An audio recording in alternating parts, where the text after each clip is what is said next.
Hello, everybody. Welcome to the Film for Fans podcast, the podcast from movie fans for movie fans. I am your host, Ryan Dunlevy. That is my co-host, Rob Dunham. I'm up here, over there, right in front of you. I don't know. I'm somewhere. He's somewhere. All right. So Rob is here, has no idea what direction he's at, but that's okay. You know, we're good I with usually don't know what direction I'm going, so this is nothing new. that. Ah, yes. But this is not a navigational podcast. It is, in fact, a movie podcast. And we have an excellent show for you. We will, of course, dive into the box office. We have several news story updates from some different things. We will play basically what is essentially a movie connections game today. And we will conclude with our watch list, which includes both of us went to see new movies this week. So that's but let's jump straight in to the box office. Now we're recording this a little bit later, so you'll probably listen to it, at least Monday morning. But we're going to talk about the previous weekend, so not the one that just concluded, but the previous one. And so it was Martin Luther King Day weekend. So I will give you the Martin Luther King included stats first. And maybe we'll just stick with that, but we'll see. I also have the ones for just the 3-day weekend. But for the Martin Luther King included stats, we have Mean Girls at number 1. Mean Girls did $33.6 million and came out number 1 in its first new weekend release. The Beekeeper came in number 2 at $18.7 million. That's the newest Jason Statham movie. And Wonka came in third at $11 million. That is up over $178 million. And it's 5th week in the box office. So 5 weeks in, still top 5. Healthy top 5. Migration, $8.5 million. That's at $88 million in its 4 weeks. And Anyone But You rounds out the top 5 with another stellar $8.5 million over the extended weekend, for a 4-week total of $56 million. There was one thing I wanted to go through, the reason why I put the 3-day stats in. So I just want to go through the box office drop off as you would. So Wonka only had a 39% drop off. Anyone But You had a 26.9 drop off. And Migration had a 37.7 drop off. So these movies are consistently performing well, even though all of them have been out for over a month. And if you just judged based on the 3-day weekend, then Anyone But You is actually above Migration. So that's kind of a fun stat. So a lot of families went to see Migration on Martin Luther King Day because they had kids that off from school, which pushed Migration up over Anyone But You for the weekend. So fun little stat there. Get to see. Apparently, a lot of people were dreaming about ducks. I don't know. Kids have off school. You got to figure out what you're going to do with them. Hey, let's go see Migration. I mean, yeah, my kids had off from school, but I didn't have off from school, so I went to work. I migrated to work while my kids were at home. Yeah. My wife had off and hung out with my daughter. I did not have off, so nice. It is what it is. Yeah, just a side note for the fans of the podcast. One of the reasons why we are recording this a couple of days later is because we've had a lot of snow this week. Yes, we have. So typically we would have gotten together Friday afternoon and recorded, but it snowed all day Friday. It did. So personally, I have about a 30-minute commute that turned into an hour and 15 minutes to get to work. So apologies to all of you. I was ready to go home. Yep, I get that. But we're here now. We are. The main thing I take out of the box office numbers, particularly, and for this week in particular, in the battle of what family movie was going to win, Wonka or Migration, Wonka has destroyed Migration. Yes, it has. Because they came out roughly the same time, and Wonka is now almost, is it double the numbers? Almost double the numbers of Migration. It's over double. Yeah. It's over double the as of last weekend. It was over double the results, which I think personally is pretty impressive. Yeah. because I think there is a built-in audience for animation. Mhm. I think it's much harder for a live action kids movie to do well. If you want to call it a kids movie, I think it's more of a family movie overall. Yeah. But I think it's done very well for what it is. Yeah. And, the talk was that it would have to be that the tentpole movie over the Christmas season was going to have to be Aquaman 2. And it turns out it really was Wonka.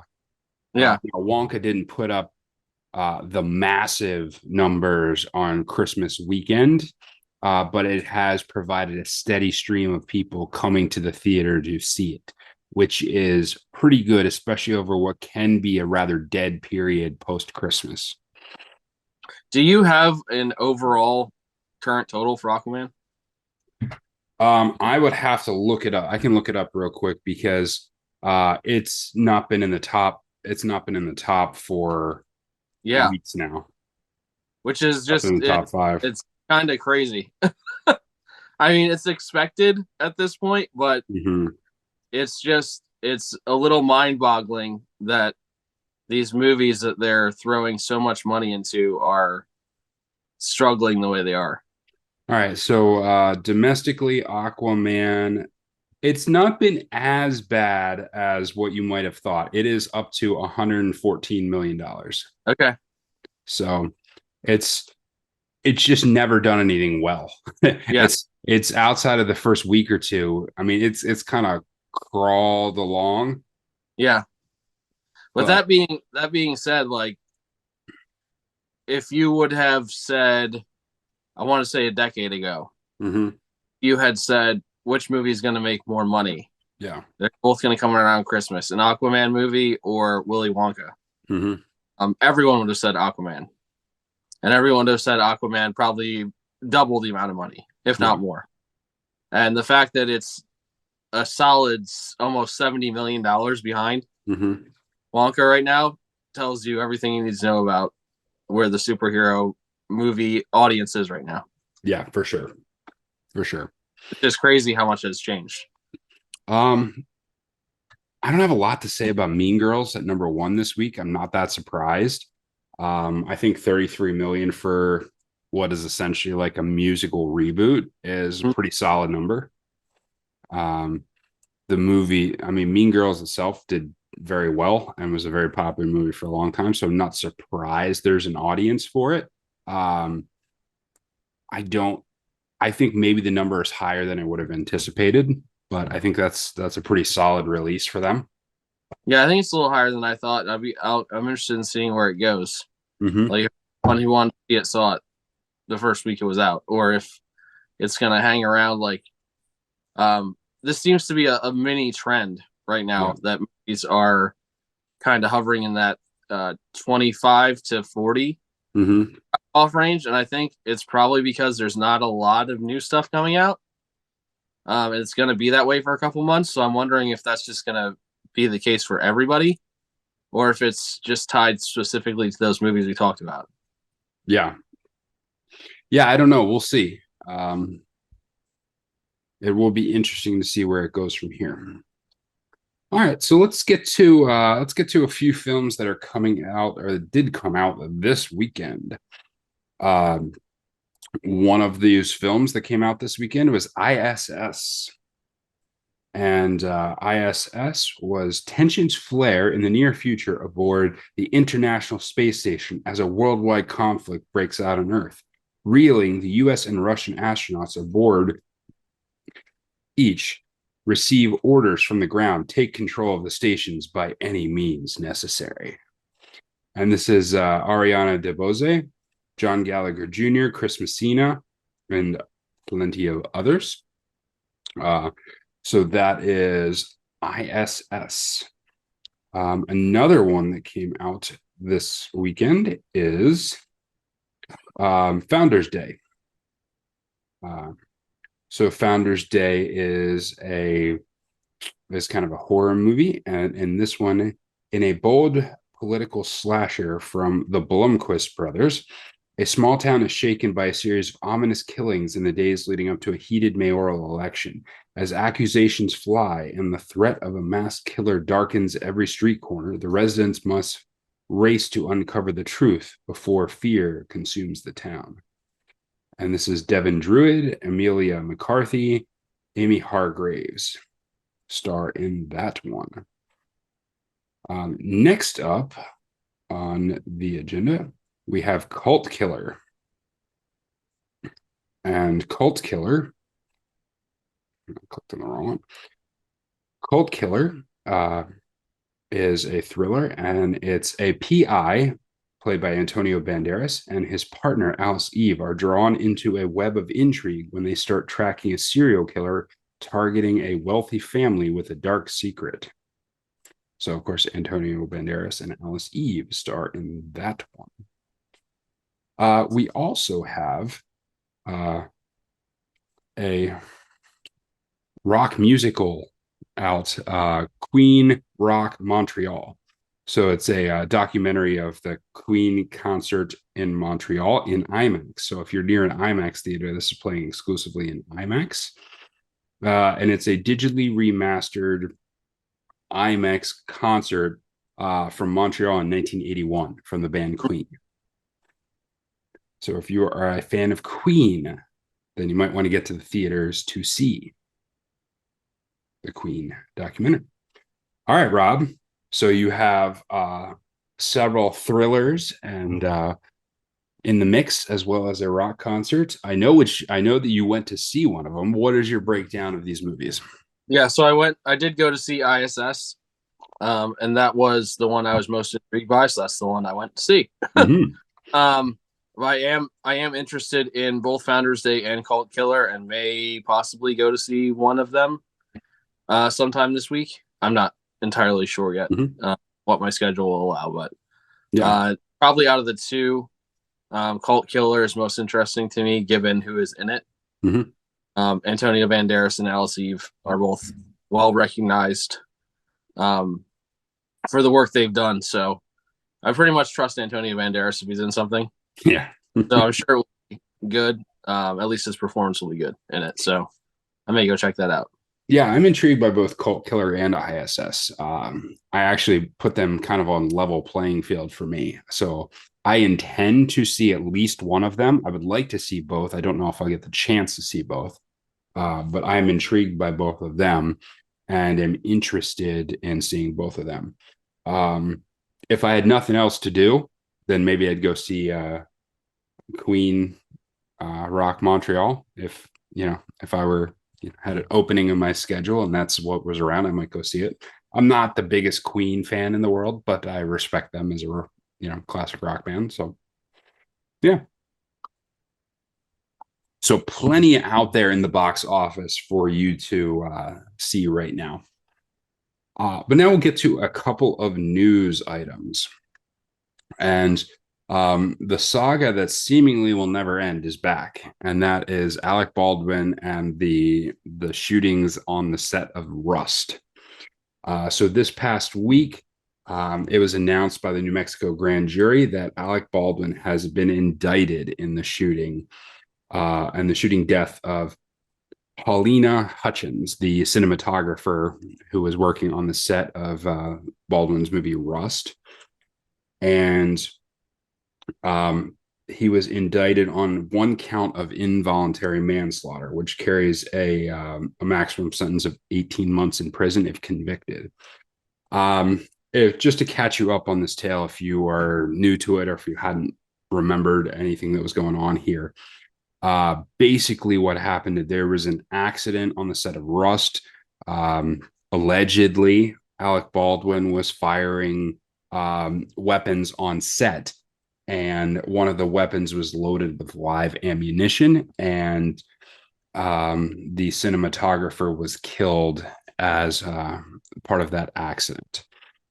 Now, earlier this year in April, in fact, the prosecutors did not choose to indict him on these same charges. So now they are back this year and are now officially indicting him with charges.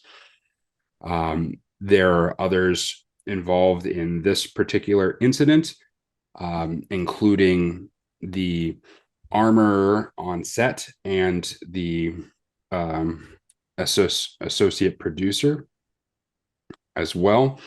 I'm trying to find where that was in this.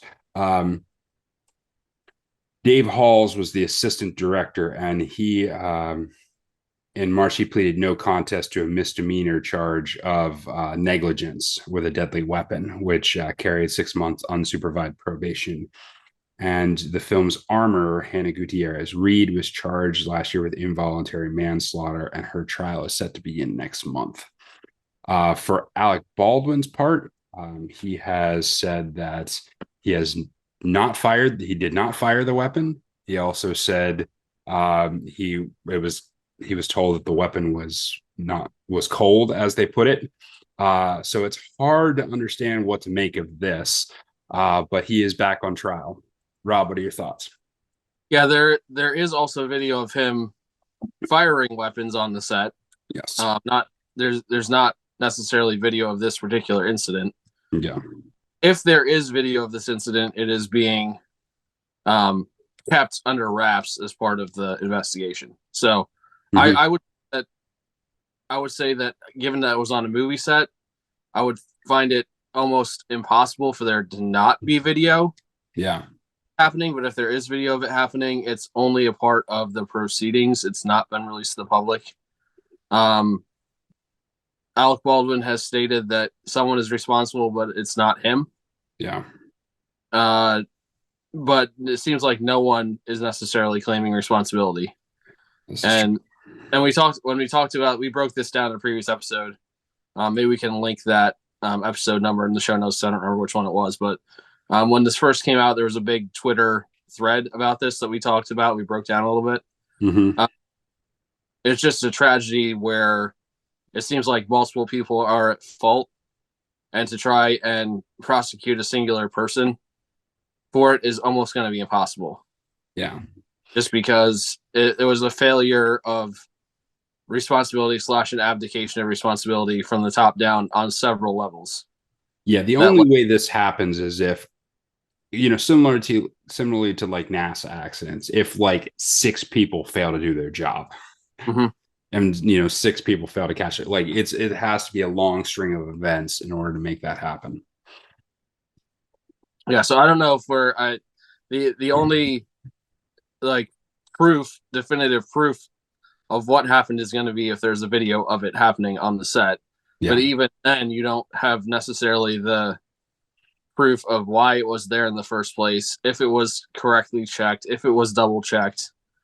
It just seems like there was a failure of, following the chain that we always say in when you talk about police work, chain of custody. It seems like there was a failure in following the chain of custody with this particular weapon.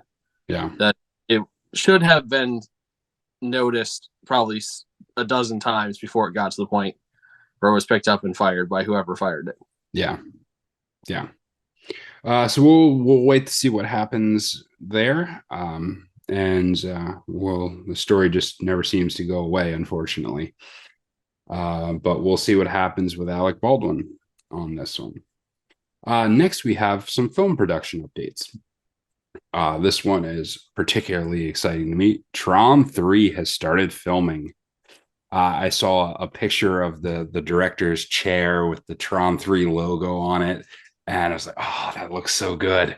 Or the Tur 3 on logo. Yeah. Originally, this was titled Tron Ares. It sounds like there might be a change in the title, or they might just be going with Tron 3. But it will be interesting to see that. Tron 3 is directed by Joachim Roning and stars a number of cast, including Jared Leto. So it's going to be really, really interesting. Not a ton is known about the movie itself, but I am thoroughly pleased to hear that it is back shooting, because it was kind of shut down indefinitely right as the strike was taking place, right before it was about to kick off. So I am looking forward to Tron 3 resuming. So it's good to get some good news about movies in production these days. Yeah, the article mentioned that the person directing this, Joaquin, has previously directed Pirates of the Caribbean, Dead Men Tell No Tales. Is that correct? Yes. movies in the Pirates of the Caribbean series, so he has some experience with Disney sequels. One thing it did point out about the picture was that the set has a red Yes. glow to it, which is interesting because the previous two movies were very much involved with that blue orange color palette, which you see a lot in. If you happen to just take a moment sometime to look up orange and blue movie posters, orange and blue is a very, very popular color combination in the theater industry. Because they play off each other well. They're commonly known as cooperative colors, so they like to use them together. So switching to a red palette, I mean, maybe it was just a cool picture and they wanted to have red, or maybe it signifies something shifting tonally. I don't know. The only way we're gonna know is when the movie comes out, I guess. Yeah, but that is really interesting and something that very much was picked up upon when you saw that promotional shot. I'm really excited about this because I think Tron Legacy was highly underrated, and it was just one of the most spectacular visual movies I've ever seen. So I am very, very much on board with there being another Tron movie, even if they somehow flip the color to red, which will be really interesting. Yeah, so looking forward to that. I did have one other thing that I came across, and that just came out recently is Mission Impossible Dead Reckoning Part 1 has officially been retitled to just Mission Impossible Dead Reckoning, dropping the Part 1. So they said that it was no longer a Part 1 and Part 2, and now they've officially dropped the Part 1 from the title. So that movie is no longer Mission Impossible Dead Reckoning Part 1, even though that's what the copies in the movie that I own say. So it has officially been retitled. So that just continues to bring more mystery as to what change in direction they are planning for the next movie. I guess you just live, die, repeat when it comes to changing the titles of Tom Cruise movies, huh? I knew you were going to get something in there. I knew you were going to. I just didn't know what it was going to be. All right. For those who don't know what I'm talking about, the movie Edge of Tomorrow was also known as Live, Die, Repeat. And yeah, so they're the same movie. They just have two different names. Yes, very weird marketing and post production things happened along the title of that movie. One other thing that I just wanted to pass on was that I saw in the theater this week the first teaser trailer for Ghostbusters new movie, which is coming out in the spring. I believe it's called There's Frozen Kingdom. Frozen, something like that. Yeah, something. There's Frozen involved. It looks like the main villain is an ice-based monster or a monster that produces ice. Paul Rudd is back in it. Bill Murray back in it. Dan Aykroyd back in it. So the gang getting back together. And if you have not seen Ghostbusters Afterlife, which came out a couple years ago, I highly recommend that. Also starred Finn Wolfhard from Stranger Things. Yep. One of the main characters in that. And it is funny and heartfelt. And I talked about this when it came out, that I felt it was probably one of, if not the best tribute movies to a movie series I've ever seen, in that it was carrying on the legacy of the original Ghostbusters movie while still doing something new. Yeah. Directed by Jason Reitman, who is the son of Ivan Reitman, who directed the original. And Ivan actually produced Ghostbusters Afterlife as well. So I think the fact that they kept it all within the family like that is something that led to it being as effective as it was. And I look forward to more. I was impressed with it because I don't have a particular attachment to the Ghostbusters series personally. So it's not like I had a lot of expectations going in, and I was pleasantly surprised by it. I thought it was a very good movie, Ghostbusters Afterlife. So, and it was a lot better than the one that came out before it. Yes, it was. Oh yes. And one more that I came across. Dune is coming back to IMAX. We saw Oppenheimer come back to IMAX. Now Dune is coming back to IMAX. Beginning February 9th, the original Dune will come back to IMAX. So you get your chance to see it on the big screen before the March 1st release of Dune Part 2. See, So that'll be fun. what we need to figure out is, are any theaters going to do both of them back to back? That would be interesting. Yeah. And then we can spend 8 hours in the movie theater. We would love it. Maybe families might not, but we would love it. It might be done again. Yes. So that catches us up on our news portion of our podcast today. And now we're going to shift towards a game for our discussion section. We're going to do a new game. As I said at the top, this is going to be movie connections, as it were. How this is going to work is each of us will go back and forth. We will give the other 3 movies. All are connected by a particular thread. It could be a theme, it could be an element, it could be a director or an actor or something along those lines, but something that connects all 3 of the movies, and then the other one will have to try and figure it out. Sound good? Sounds good. Let's do it. All right. Do you want to go first or second? I can go first, and I'll start with what my opinion is the easiest one. Okay. Okay, so the 3 movies are The Hateful Eight, Triple X, and A Time to Kill. Interesting. The Hateful Eight, Triple X, and Time to Kill. Okay. Samuel L. Jackson. That is correct. I had to think about that for a second. Yeah. Obviously, we could have made that a lot more difficult by picking out some more niche roles of his, but that I thought that was just not obvious enough that it would take a little bit of thought. So, well, I mean, the one that I was having trouble with for a second there was Triple X.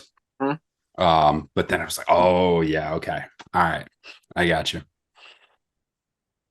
All right, what you got? All right, so the first one is probably my easiest one as well. Well, might not be my easiest one. I don't know.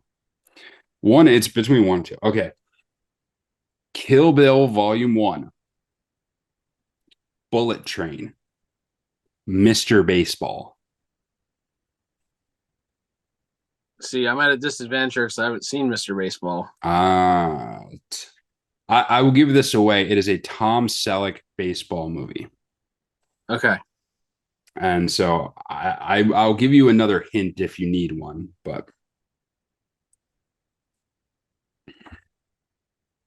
it's a Tom Selleck baseball movie where he travels to another country to play baseball. So movies that are all based in Japan? Close enough, that have at least a scene in Japan, yes. Okay.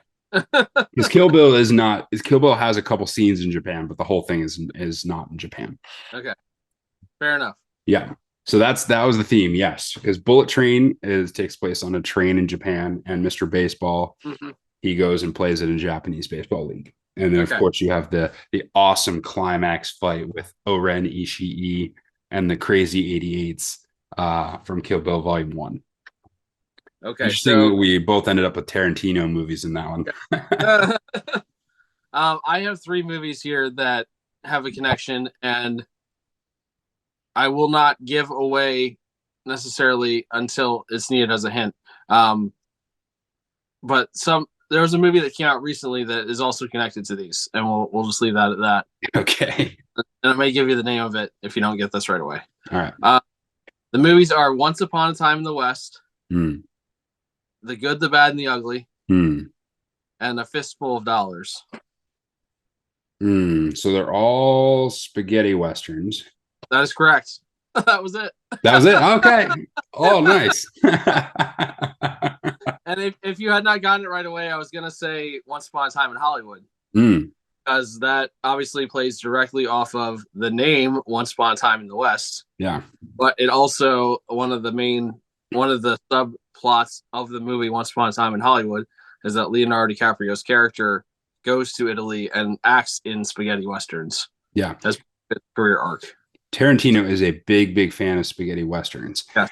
And I just listened to the podcast about the Inglourious Bastards, and that one was heavily influenced by not only the classic war movies, but also spaghetti westerns. There's a lot of like musical compositions and scores from spaghetti westerns in that. There's nods to like one of the names that when they come up with their fake Italian names in that movie, one of them is actually an Italian director who directed some of those movies. So there's lots of nods to spaghetti western. That is a big theme that Tarantino likes to bring out. And I think you and I are much more likely to get that as quickly compared to the general audience would probably not make that connection right away. Yeah. If you have never interacted with spaghetti westerns or know what they are, I recommend looking it up. It's very fascinating. Basically, it became cost effective to film some of these movies in Italy. Mm-hmm. So they were filming American Western movies in Italy. So they were still like Cowboys and Indians, Old West, Shoot 'em Up, Saloon, all this stuff, but they were being recorded in another country. Yeah. And you got Clint Eastwood and all these famous people acting in these movies, and it just became this whole subgenre that it lasted for a solid decade that they were working on these movies there, which is just a really fascinating little subgenre of movies. Yeah, for sure. There's it's a very well-known cult genre, as it were. My grandfather used to love them and would occasionally have one of them on when I'd be over at his place or something. All right, what do you got? All right, number 2 for me, The Hurt Locker, Thor, The Town. Jeremy Renner. That's right. That is correct. Jeremy Renner. Obviously, one of his big roles was Hurt Locker. Yeah. Yeah, I think, was that his first major role? That's the first time I remember noticing him. Something. Yeah, that's the first time I remember noticing or hearing about him too. So I'm not sure if it was officially his first, but it was definitely his breakout movie. Yeah. And then obviously Hawkeye in all the Avengers movies and through Thor, also through the series on Disney, and then he's just been all over the place with that character. Mm-hmm. And I think that was Hawkeye's first appearance was in Thor. Interesting. And then because he's actually like he's on his tail trying to take him out basically. And then you have The Town, which is another fantastic movie about basically robbing Fenway Park. Yeah. But Jeremy Renner and Ben Affleck, etc. I mean, it can't be a Boston movie without Ben Affleck in it, can it? It cannot. It's contractually obligated to have Ben Affleck in it. Did Ben Affleck direct The Town? Yes. Mm-hmm. Okay. I thought I remembered that correctly. Okay. Yeah, he did. All right, you ready for my last one? Let's do it. This one may require hints, but I will just start out with Spy Kids. Okay. Syriana. Informant. Okay. Spy Kids, Syriana, and The Informant. Okay. So, obviously Spy Kids has a spy element to it, but there's not a huge spy element in Syriana, though there is like CIA and like intelligence agency involvement. And what was the third one? The Informant. The Informant. Okay. Again, you have some CIA involvement or some intelligence services. Matt Damon's in one, but not he's in 2 of them. Is he in Spy Kids too? I do not remember. I know that Sylvester Stallone is in Spy Kids. Okay. I think I've seen Spy Kids, but it's been a long time. Okay. So it's not intelligence services, right? That is correct. It is not. It is not related to a theme within the movies. Okay. All right. So let me go through. Man, Syriana had a massive cast. And I keep forgetting what the third movie was. The Informant. The Informant. Okay. It's not George Clooney, is it? George Clooney is part of it, but not as an actor. Director? No. Producer? Executive producer. George Clooney was the executive producer of Spy Kids, Syriana, and The Informant. Okay. All right. Excellent. Which is a pretty interesting range of movies if you think about it. Yeah. One's Yeah. like adult espionage comedy. One's a very serious, more like political intrigue movie with Syriana. Yeah. And Spy Kids is obviously Spy Kids. Yeah. So yeah, he's done a lot. But the interesting thing about that for me, have you ever actually seen Spy Kids? I think I have, but I think it was if I did, it was like once. So there are elements of all the movies that you see reflected in George Clooney's like acting style / what he has directed and produced for the years. Okay. So there's like a thread between them, but they are three very different movies. Yeah. Okay. So, yeah, it was cool to see that because I was curious when I looked it up what he has actually been responsible as the executive producer for, and those were three of them. I think I think when I looked it up, he has a total of like 8 to 10 executive producer credits. Okay. And those are three of them. Yeah. All right. So this one is my hardest one. And we'll see if you get this one. This may require some hints as well. All right. The Fountain, Passengers, Avatar. The Fountain, Passengers, Avatar. Is the connection people being in stasis for an extended amount of time? No, but it could. It absolutely could. But was anyone in stasis in? I don't think anyone was in stasis in The Fountain. That's what I was wondering. Yeah, because was he ever actually like her lifespan frozen at any point? I don't. Not that we see. So yeah, but I could see like the character doing that. That's why it was like there as part of his state in the bubble there. I mean, you can kind of make some correlations there, but okay. I'll take a hint. Okay, a hint will be there is a common thematic element in at the end. There is not a thematic element. There is a common. I don't know how to say this word. I don't know how to give you a general category without giving it away. There is an I don't know if element is the right word. I'll say element. If you don't get it, I'll give you more hint. At the end, common element at the end of each one of these movies. And name the three again. They are The Fountain, Passengers, and Avatar. Man. Yeah. So something that is present at the end of each one of these movies.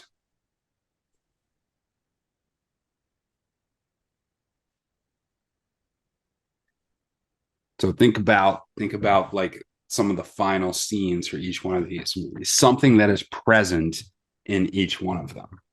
It's been a while since I watched the first Avatar. I did recently, like I saw Passengers in the last year. Mm-hmm. So two of the three, yeah, those two should be enough to get you the theme. If you think about the ending of each one of those movies, an element that is present in each one of those. It is an actual object. It's not a theme. There's an actual thing that is present. Is it a tree? It is. Okay. All of these movies close out with a scene with a tree. Okay. Yes. Yeah, I was just envisioning the fountain, like the tree, and then obviously got this tree that's growing. Yes.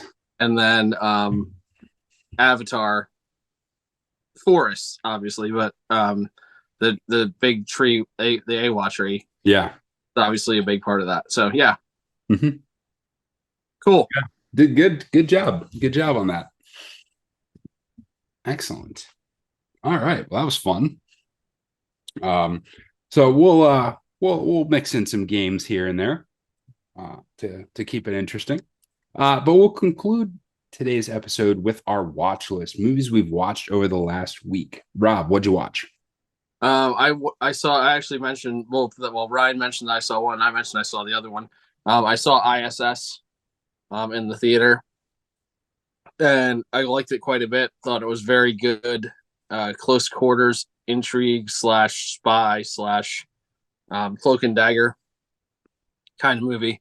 A lot of questioning people's motives, a lot of rash decisions, uh, a lot of mixed emotions as a Mhm. result.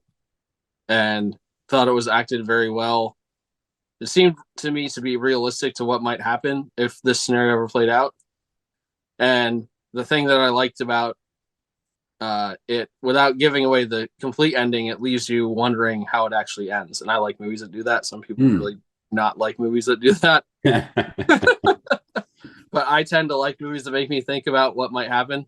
Mm. They're over, so I like that it did that. Nice. And I also saw Ghostbusters Afterlife, as I said earlier, and I thought that was one of the better movies that came out a couple years ago.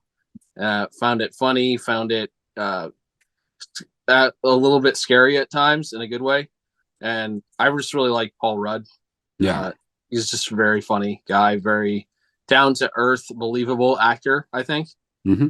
And he plays in this substitute teacher for summer school, and I just love his character because he's just so over it. And like the very first day of summer school, he's like, "So I was looking in the teacher's lounge, and you guys still have a VHS player, and I found this VHS about this dog, Saint Bernard, who just goes rabid and starts killing everyone. It's called Cujo. Enjoy." And he just puts it on and has been watching it. Great. And my other favorite part of that movie is that the one girl character, one of her main traits is that she tells terrible jokes, and I tell terrible jokes, and so I relate to her on a very deep personal level. And one of my favorites from the movie is, what do a cigarette and a hamster have in common? Oh gosh. They're both harmless until you put one in your mouth and light it on fire. Oh man. And that's about the level of humor you got coming out of that movie, but it's fantastic. All right. What about you? What do you see? So I saw three movies that were new to me. So I actually saw like one or two more, but I'll focus on these ones.